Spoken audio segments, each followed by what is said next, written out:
Pour les fans de Twin Peaks, voilà l'occasion de pénétrer dans la chambre rouge. Au Frac Auvergne, Man Waking from Dream expose le travail plastique de David Lynch. Tout le monde connaît sa carrière de cinéaste, mais il a bien commencé par la peinture. Il était étudiant en art dans les années 60 quand l'idée lui est venue d'animer ses images. J'étais dans l'atelier de l'Académie des Beaux-Arts de Pennsylvanie, en train de travailler sur le tableau d'un jardin la nuit.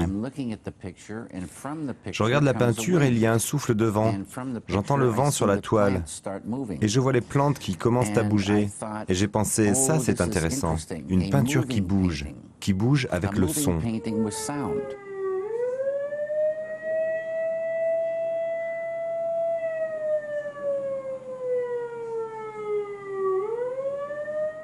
Au départ, c'est accidentel. Il n'y a pas la volonté chez David Lynch de faire du cinéma, sauf qu'il s'aperçoit que finalement, c'est véritablement ce médium-là qui lui convient. Ses premiers cours sont des films d'animation et les 3 éléments déterminants de l'œuvre du cinéaste plasticien sont déjà réunis: peinture, mouvement et son. Courts-métrages, dessins et estampes révèlent avec un langage différent les thèmes que l'artiste a traités dans ses films.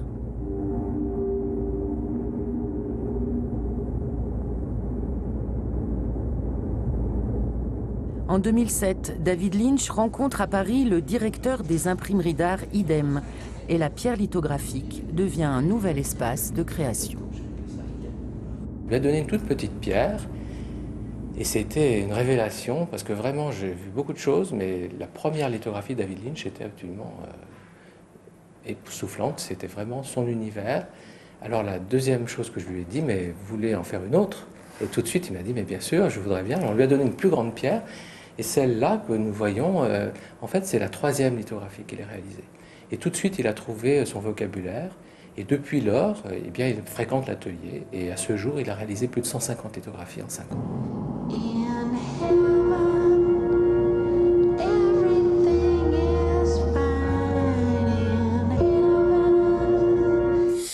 Ces images, ces dessins sont l'antichambre de son cinéma.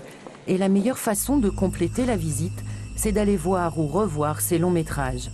Le cinéma Les Ambiances propose une rétrospective de tous ses films, depuis Eraserhead jusqu'à Inland Empire.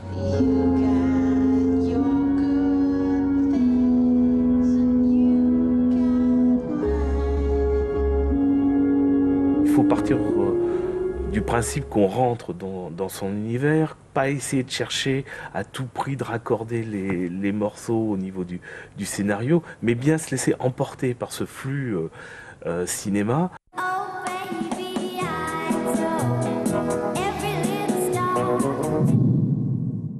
Il y a des choses très intimes qu'il arrive à révéler, des personnages effectivement qui sortent immédiatement de nos rêves ou de nos cauchemars, hein, ce qui est un petit peu la même chose.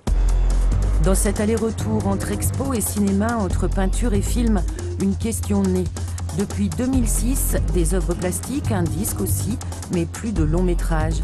David Lynch sortira-t-il bientôt de son silence? Par rapport à son activité aussi de méditation transcendantale, puisque depuis 33 ans, il médite, et tous ses films d'ailleurs viennent de là, c'est ce qu'il dit. Lorsqu'on médite, on plonge au plus profond de soi, et il utilise toujours l'image des poissons. On voit des poissons. Certains sont des petits poissons qui peuvent donner lieu à des dessins ou des peintures, et parfois on a un gros poisson. Et il faut savoir l'attraper au bon moment, et là ça peut être un film. Et pour l'instant, il est en quête du gros poisson.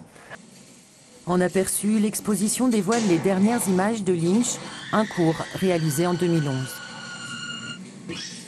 Cette visite permet de découvrir autrement cette œuvre unique, cet univers construit par un homme qui s'éveille d'un rêve.